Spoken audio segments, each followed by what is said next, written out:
Jack Eichel is expected to return today for VGK. We take a look at the upcoming 7-game homestand at T-Mobile Arena, and let's talk about the goalie situation. And will we be seeing perhaps a 3-goalie system for VGK soon? You're Locked On Golden Knights, your daily podcast on the Vegas Golden Knights, part of the Locked On Podcast Network. Your team every day.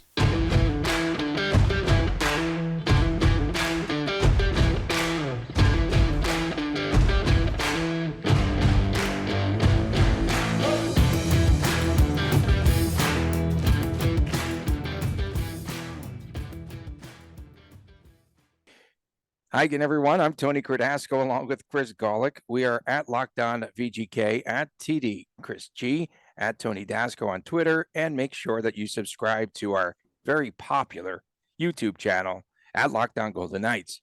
So, according to Cap Friendly, Chris, Jack Eichel is coming off of the IR list today, and he will be activated by the VGK.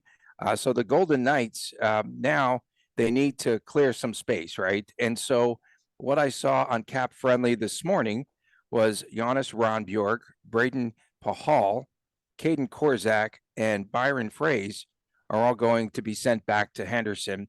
And Eichel missed 11 games so far. And you hope that he is fully healed because, remember, he was out for, a couple of games, and then he came back in that Philadelphia game, and then he went on to the IR. So with his return, the biggest question becomes, what becomes of the top line? You have 4 players and 3 slots, and it will come down to Amadio or Stevenson, and how will they play the cards there? I personally would like to see Michael Amadio on that top line and see how he works and responds with Jack Eichel and Mark Stone. So you put a tweet out there asking who you thought the MVP was at the midway point of the season. Stevenson, Stone, LT, other. Folks, the answer is other without a doubt, and only 12% of you thought that. It's Jack Eichel head over heels. We learned what he can do when he was healthy or close enough to healthy, even wearing a full bubble on his face. 29 points, 27 games, and through a few of those games, he was not near full health. So he's playing it over a point per game clip. So Jack Eichel is our MVP, and we've learned even more of that without him than with him in the lineup. So let's get that straight first.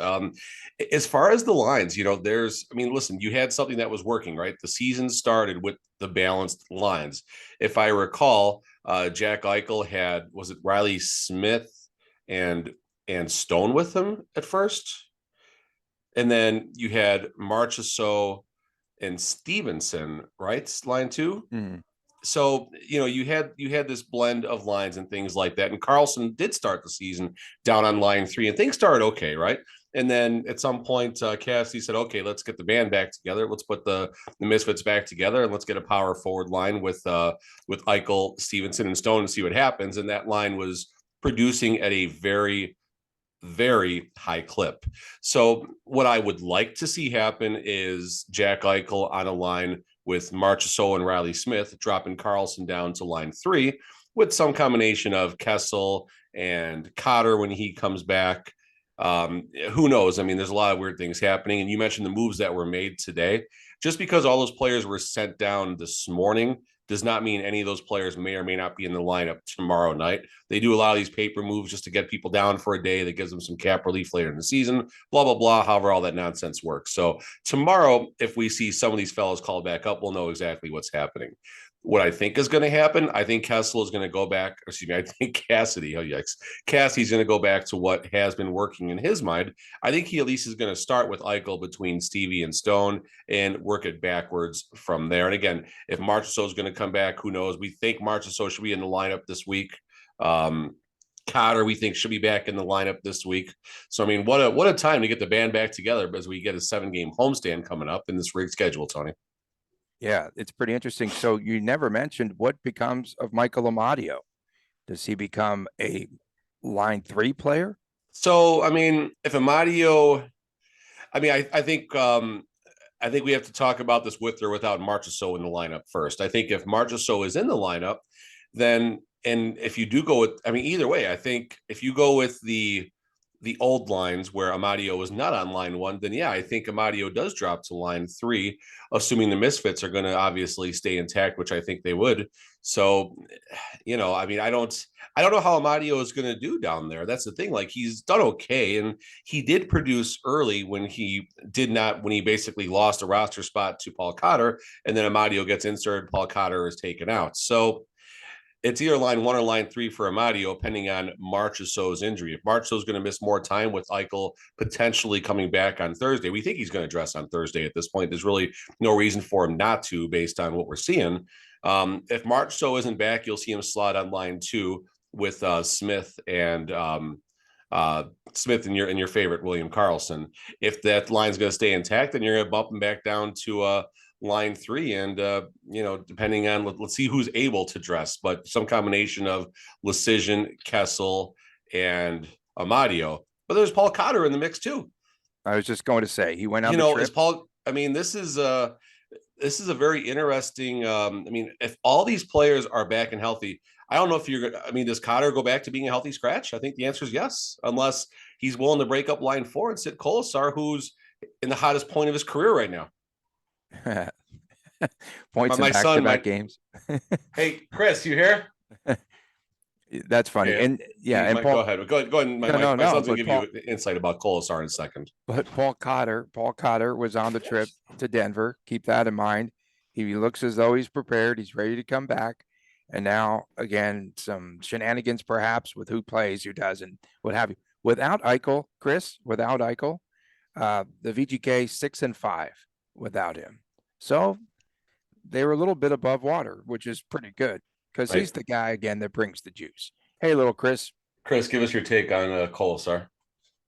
He scored 1 goal and got an assist. That's not going to happen for years.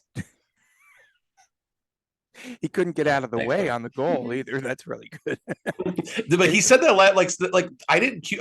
I cued him to come in here, but I queued that up because he said that to me last night when we were talking. So little Chris is on the ball between that and the House of Blues picture and everything. But back to Jack Eichel, 6-5 without him in the lineup. I'm fine with that, right? I mean, 6-5 without your stud, and we got a lot of studs on this team. Let's be clear about this, but. And Mark Stone has really evolved in Jack Eichel's absence as well. We have to give a ton of credits to Mark Stone, who seemed like he was possessed for a while. And also shout out to Riley Smith, who at times has taken games over. So now all of a sudden, we're up to 3 players on this lineup who can turn this game on edge at any points. Okay, so amongst the others that people were complaining about, I just ran out of space there. Could put in every name for midseason MVP, but Riley Smith was definitely one of the players. They said you left out. Well, we just ran out of room there on you only get 100 and whatever characters on Twitter. Yeah. And so but the MVP at the mid-season point, LT, that he got the most votes in our poll. Fine. I mean, that's fair. I think that's a little weighted to his start of the season versus his present form, which hasn't been as good. And give him credit in the Colorado game. He definitely, that first goal, that it didn't look, if you watch the replay, when you watch it in real time, that McKinnon goal 25 seconds in, you're kind of like, oh man, come on, here we go again. But when you see that shot, oh my goodness, he hit a ball in the upper left corner that was no bigger than basically this little eraser thing that I have. Like, he had to hit a spot like that for that puck to hit that spot. And maybe LT could have covered the net a tiny bit better, whatever, if you want to really blame him for that goal. But McKinnon, oh my goodness, he's amazing. But he buckled down after that, right? He buckled down, only gave up 2 goals on the road. The magic number, right? Find a way to score 3 goals. That was that's the Pete DeBoer saying. And at times Cassie's alluded to that as well. So they got the job done, and LT's done a good job. Early in the season, he did well. And now that we're getting the second and third time through the lineup, as far as teams facing him again and more video coming out there, it's getting a little tougher for LT. And that's not unique to Logan Thompson. Every goalie in the NHL goes through this. Every pitcher in MLB goes through this. This is every quarterback in football goes through this. Hey, look at Jarrett Stidham here in Las Vegas. Oh, Jarrett Stidham, he's going to be amazing, right? Well, let's see how things go next week. Let's see how he faces off next week. Now that there's another week's worth of film out there. Okay, now we've got some good fan reaction brewing on our Twitter handle at LockedOnVGK. Chuck Dickerson just said about Jack Eichel's return. Hey, it's about time. He's been day to day for a month. That's true.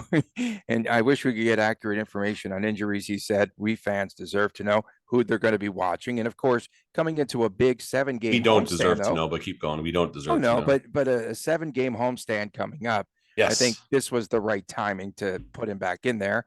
And then super forecaster at Kevy K says, will Amadio get bumped immediately? He was doing so well. I mean, listen, Jack Eichel can bump anyone. Let's be fair here. Let's be fair about this. Jack Eichel is our stud. So yes, Jack Eichel can bump anybody on this lineup, and rightfully so. Will he bump somebody is the bigger question. And I don't know. I mean, I know Cassidy has been asked about this in pressers about what might happen, and he's not given us anything because I don't think he truly knows. I honestly don't think Cassidy has a plan yet. I'm sure he's working with his assistants on this. Hopefully not McCrimmon. Hopefully McCrimmon's given him the space for that. But I'm sure they are discussing this and working it out. And I haven't gotten the call yet. I'm expecting it around 9:30. I think I'll get the phone call. He'll ask me what I think should be done. I'll tell him, and we'll talk about it. But no. I mean, nothing. I'm 50-50 on what's actually going to happen. What I want to happen is the balanced lineup. I really think it is important for the VGK to find a way to attack in waves right now. Only way you attack in waves is if you fix that third line, and by having some combination of Carlson, Cotter, Amadio.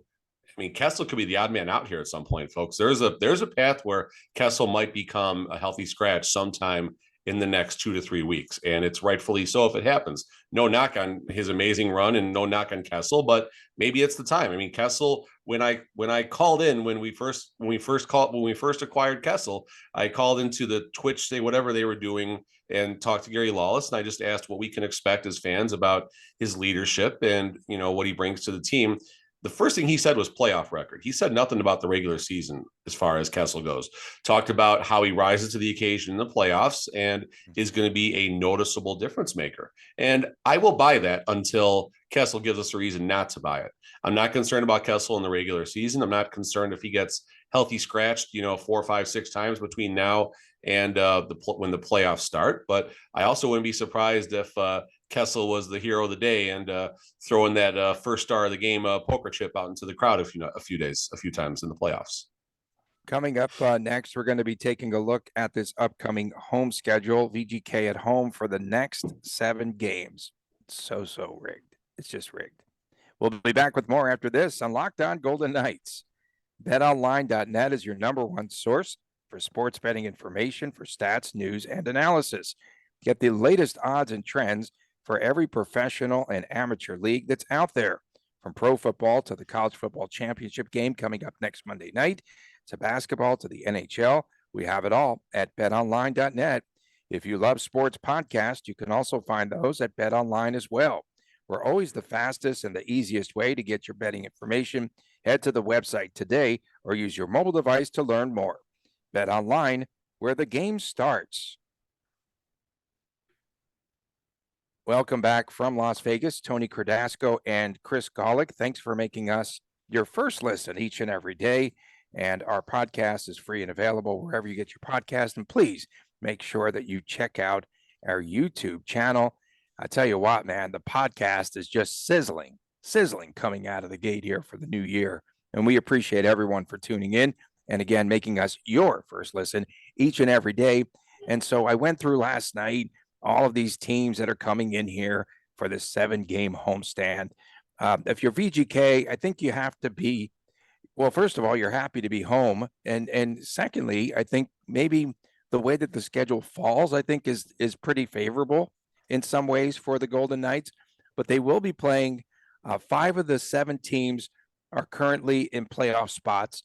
The only ones that aren't in a playoff spot, the Red Wings and the dangerous Panthers, who I feel, we're going to the new and improved Red Wings too. They're playing in a tough Atlantic and tough East and got to deal with the Metro. And the Panthers are a team that's going to be back. You can't keep them down for very long. So hopefully, I think it's interesting. So you go, the way that it falls is, so Thursday the Penguins come in, and then the Kings off of a big win last night at home, and the last time that these two teams met, the 4-2 final. You know what? On the Penguins, VGK has lost 4 straight now, which I didn't realize. They've lost 4 in a row to Pittsburgh. So that's going to be a big game to get things started. You want to start things off with a win because you need some momentum. After the Kings, it's the Panthers. I was at the game March 17th when Eichel had that hand injury where he blocked a shot. And so the Panthers come back. You've got the Oilers here, a team that VGK lost to 4-3 on the McDavid overtime goal, right? You've got the Stars January 16th. It doesn't get easier. But then you have the Red Wings and the Capitals. And the way that I'm looking at this schedule, I think that it is feasible for this team to be 4-2-1 for the 7-game stretch. What do you got there? I can't see. 4-2-1. Did you really? I just wrote that down, Tony. I just wrote that down. That's so funny. I just wrote that down. We're so bizarre sometimes. I just wrote that down. I think oh my goodness. My trouble game is always the first game back. And it wasn't a road trip, but they were still on the road. So I think tomorrow night's game against Pittsburgh is a trouble spot. They just struggle in these weird games. And I'm already thinking about how to politely ask Cassidy why the heck this team can't get it going, first game back from the trip, but we'll give the team a chance to win before I knock them on that one. But I think their losses are going to be Pittsburgh, and then the Dallas Stars are going to come in and triumphantly defeat us on Pete DeBoer's video return nights. And then I got an OT loss against Edmonton on Saturday the 14th, just because I pray to God we get to see as much Connor McDavid as possible. I'm just so stoked for that game. I asked my son if he wanted to go drive to Arizona and go see monster trucks or stay here and see Connor McDavid. I think the choice is Connor McDavid. So I'm good with that. I cannot wait to see Connor McDavid. I'll be down pounding the glass during warmups and just watching every inch of ice that he touches, because he's worthy of doing that. I mean, he's amazing. So can't wait for that game. But I think we'll drop that game in overtime just like we did earlier in the season. Yeah, it'd be pretty interesting. And that 4-2-1, I like it though. 4-2-1, I like that's it. So that's fun. And last night we saw the Kings defeat the Stars. That was a pretty big game. Kings have a rough schedule now. I think Boston comes into town. They'll take on Boston next. It's rigged. And then they play the Golden Knights this upcoming weekend. Back to back. Oh man, I don't know. Is it? I was just joking. No. It's not back to back. I think they got. We do have one back to back where we play the Rangers, and then we drive down the street to wherever the Islanders play. Yeah, so we have the 7-game, road swing here, homestand, I should say. Then there's the road swing where they play at Arizona, and then they play at the Devils, Rangers, Islanders, and the distance between Devils, Rangers, Islanders is about, I don't know, 20 miles. Maybe. But what I do find interesting about this, on a semi-serious note, Sunday the 22nd, we have a 5:00 local time against Arizona in that gymnasium that they play in. And then you only got one day between Arizona and New Jersey. I find that kind of interesting. I assume the team will travel directly after the air. Well, they're going to be on the road, so I'm sure they'll travel that night. I don't think they'll stay in Arizona. I think they'll travel, get out, and just kind of adjust themselves. So that game against New Jersey, that's going to be a very tough spot for the VGK, especially with the way New Jersey's been this season. Yeah. This is going to be, again, a pretty interesting homestand. So 7 games. And which game concerns you most out of the 7? You think the Penguins can beat the VGK in that first game? Every team beats us in that first game, Tony. I mean, geez, let's scroll through the lineup. Let's see if we have won after a road trip yet this year. All right, so good one. Going back to December, the Rangers defeat us after that really good road trip. Mm-hmm. And then after we beat Chicago 4-1, we lose 2-5 to the Islanders, right? Right. Okay, so we had the road back-to-backs last week, and we squeaked by the Nashville Predators, which, again, that game was a throwaway. The fact that we won is remarkable. All right, so going back to that, the San Jose Sharks, it was the Blues, I'm sorry. The Blues beat us after the long winning streak, whatever to that. Okay, Edmonton, Vancouver were able to beat Ottawa 4-1. That's pleasant news to see. And then, so it's taken a turn for the worse in December and November versus the earlier part of November and October as far as doing well in that first game back from the road trip. So Maybe we'll figure it out, and with the players coming back to health. But I'm simply going to look at the trends here on this. And there's a line for tomorrow's game. What should the line be? What do you think? VGK 160. You think that heavy? Yeah. I was going to say like I think Jared is still, isn't the goalie hurt for Pittsburgh in the outdoor game? That's a fair question. I don't know the answer to that. But the fact that VGK, I mean, does it matter who plays goalie against us at home, Tony? Does it really matter? And who's in net for the VGK? We're going to talk more about goalies next, but who gets the start there against the Penguins on Thursday night? And VGK's had all sorts of time off here. Don't complain about lack of practice time. Okay, they played on Monday and they're playing again here on Thursday. Relax. Minus 126 is the first line that I saw for tomorrow night, Tony. Minus 126. Why do you think it's so tight? Just because they're coming back from, and this is according to covers.com. I don't know if you can actually bet this number yet. So, I mean, that could be some weird offshore line that's just hanging a number out there, just trying to get some action going. I mean, it's a fair number, I think, the way VGK has been. And I mean, listen, at the moment, Jack Eichel is not dressing for the game to the best of our knowledge. He probably is based on what we see, but we won't have an idea until tomorrow, or even today, if that's actually going to happen or not. Yeah, and we saw the and Panthers. Mark, and Cotter. Yeah, the Panthers came out of that break pretty fast too, and that's a team that you definitely have to watch, because Matthew Tkachuk comes out with a hat trick again. Okay, I'll be in Arizona, right? When Florida comes here, and then also Tage Thompson has just been unbelievable. Another hat trick, his third of the season. Him and Alex Tucker besties, huh? Him and Alex Tucker besties. My goodness, that's great to see that organization, playing well. When we return here on the show, we're going to be talking about the goalie situation. I threw out there, perhaps, I know Bruce Cassidy doesn't like it. Pete DeBoer did not like it last year. If you recall, the 3 goalie system, can that occur here in Las Vegas? We take a look at that when we return right here. Locked On Golden Knights. Welcome back to Locked On Golden Knights. Tony Cardasco and Chris Golick from Las Vegas. Again, you could find us on Twitter at LockedOnVGK. He is at TD Chris G. I am at Tony Dasco, and find us on our YouTube channel. And also you could check out Locked On Sports Today. You could find that wherever all of your podcasts are available. So Chris, big question here coming out of sort of the break, the holiday break, and then the lighter schedule of late and what have you. A 3 goalie system, is that something that we can see? We sense that something could be happening here because Logan Thompson is G1, and then you've got Aiden Hill, the backup, but Bruce Cassidy's losing a ton of confidence in Hill as the backup. So Laurent Brossoit down on the farm, his stock is starting to rise despite a record. Not starting, it's up. It's okay. High. It's there. Okay, he's 6-7-1, doesn't matter, but his goals against average solid at 2.44, and he's posted those 2 shutouts. So what becomes of the goalie situation? How would you play the goalies coming up? Now's a good time if you want to bring up Brossoit, if you want to bring him up from the AHL, 7-game homestand. I think the timing could be right.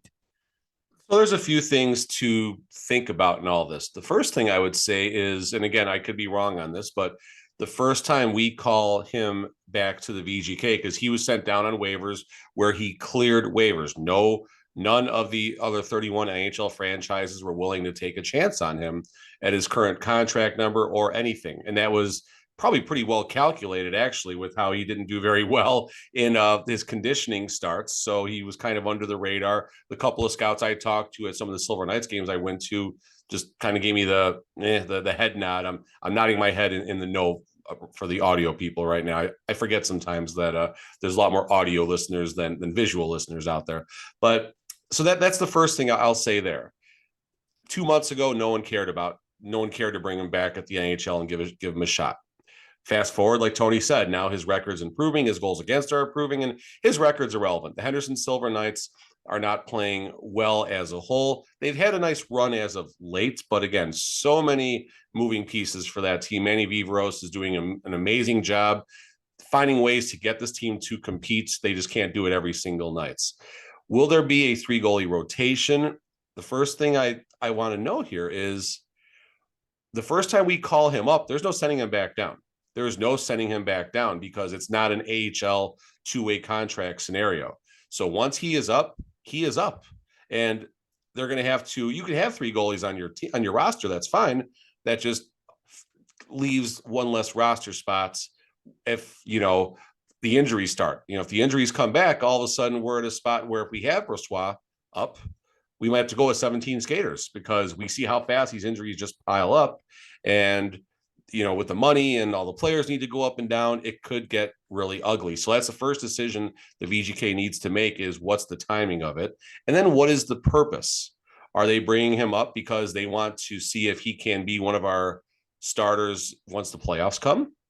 And all of a sudden, LT, I don't know how that works with I know you can't do stuff with AHL and AHL players once the trade deadline comes. So you can't mess with LT as far as paper transactions goes. Aiden Hill, you're going to are you going to just leave him off the playoff roster? I don't know if that's an option or not, how exactly that works. So long story longer here, VGK needs to have an idea of what their hope is and when it's going to happen. The trade deadline is March 3rd. So we have just under, right about 2 months or a little bit less than 2 months to figure this thing out. And I think once they do bring him up, there will be some type of end game in sight. I think the only option is to bring him up. You give him a couple of games, you dangle that carrot, you pray to God he does very well, and we're able to make some type of a deal. And then if we do trade him, this is the game within the game now, folks. What happens? What are we going to get back? Is it going to be a draft prospect? Is it going to be a 3rd, 4th, 5th round draft pick? Or is it going to be, a little more, someone who can possibly contribute right now? That'll give us insight on what's happening with Zach Whitecloud and how much longer he's going to be out. Because Zach Whitecloud misses the rest of the regular season. Hey, that's $2.5 million we got to work with. If Brett Houghton's going to be gone a long time, that's another $1-something million. So all of a sudden, McCrimmon has some money to burn, and trust me, I know he's itching right now. It's like me in the casino when I got an extra 100. I don't make it 10 steps without 2020, and next thing you know, we're at the ATM. But I think I got a feeling McCrimmon is itching right now to do something, but we need to wait and see exactly what the return could possibly be for Brossoit. I don't see a 3 goalie rotation coming, though. I just don't see 3 goalies working. I think that's too many hens in the hen house. Yeah. When was the last time VGK actually traded for a player rather than future considerations? Was it Eichel? Yeah, was serious. There anything? Did we get anything else after Eichel? What were the trades that were made? Dadonov, I think, was a throwaway. Yeah, Montreal twice, to Anaheim, whatever. they got a retired player from Anaheim, like a Shea Weber type in that deal that didn't happen. Oh, yeah, we got a Shea Weber. We got a heck of an alumni team growing right Weber, now. Yeah. Our alumni roster is getting stacked. Hey, speaking of goalies, man, we have not heard any updates, nada, on Robin Leonard. I was just curious, are we going to get some sort of updates? I'm sure he had that second hip surgery. It would be nice to hear something from the organization. There is a reason we're not hearing anything about him. I don't know. He's not coming back here. Fine, but I don't know what VGK's reason is. He's hibernating with all the other pandas right now. Apparently, I'm just going through just a Google search here, and there's nothing. I think he reactivated his social media. Oh, Logan Thompson deactivated his Twitter, I heard, by the way. Wow. He finally was tired of me razzing him. How about that? He'll be back. They always are. All right, so Robin Leonard,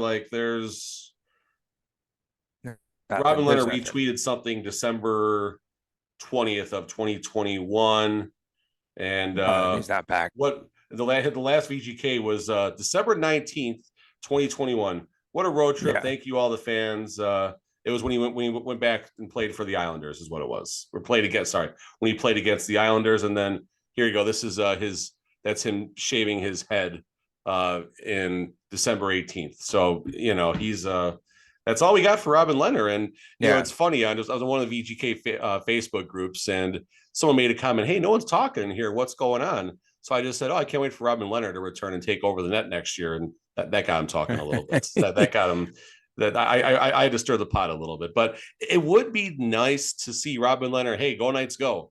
Like, there's been absolutely nothing, and He's still getting paid.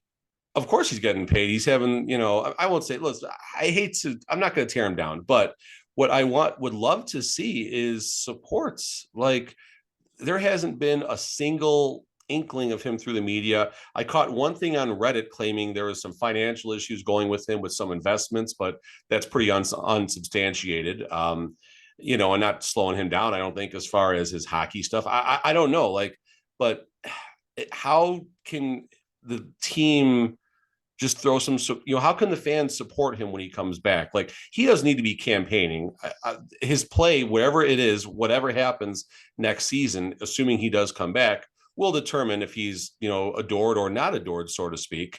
But I mean, like, I don't know. I honestly, and there's more to it, but I felt he gave the team the finger last year when they pulled him from that one game, the Washington game. And at that point it was, well, okay, I'm injured. Bench me the rest of the season. Let's start the rehab process now. Like, I honestly felt he turned his back on the team.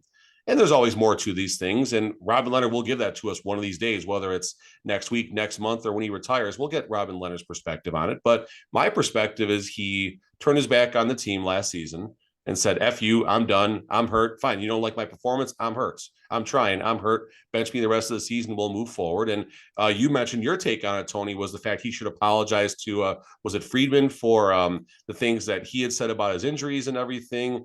And Robin Leonard was like, no, there's nothing happening Dr. here. Saravelli. There you go. Dr. Saravelli. Exactly. Dr. Saravelli, a doctor. So, this would be just a good chance for him to show. I mean, listen, if he puts a picture up, it says "Go Knights, go," wearing a Golden Knights jacket or something, 75% of the fans are going to roast him, but 25% of the fans aren't going to. And everyone's going to remember the fact that he at least is showing some support wherever he is right now. And I think he owes that to us. He owes us the fact that he is a VGK, folks. He is a VGK right now. He is one of our teammates. He is someone that, would be wearing the VGK crest if he was healthy, because no one's going to take him in a trade, unfortunately. So I took a shot. I'm sorry. But point being is, Robin Leonard owes the fans some level of, hey, I'm with you in this. Go Knights, go. Whatever that needs to be. And he's given us nothing. And shame on Robin Leonard for doing that. I'm just really disappointed because Bill Foley has the best relationship with all these players. And I thought at the very least they would be at the VGK commissary enjoying a BLT together. You think he'd fly there maybe in one of his trips around the world in 8 days or something like that, and stop by and see him and say hello to him? I wanted to talk about Aiden Hill. Yanked in that game. Confidence level can't be very good right now. And that's the last game he played, right? Yeah, Anaheim was the last game, 2 goals on 5 shots. But then, I was looking at, in fairness to Aiden Hill, again, I go back to Pete DeBoer and Brossoit. Aiden Hill's 8-3, folks. He's 8-3. Let's be clear. I get that. He's 8-3. I understand that. Remember last year, Pete DeBoer said he wasn't playing Brossoit enough and he needed to get him more repetitions, and he lost at Detroit and all that. But I was looking at, again, the gaps between starts. It's been 6 days and 9 days and currently 7 days. And are you giving him, much of a chance? And then also, remember, Bruce Cassidy said that they would be splitting time. LT and Hill 50-50 on starts.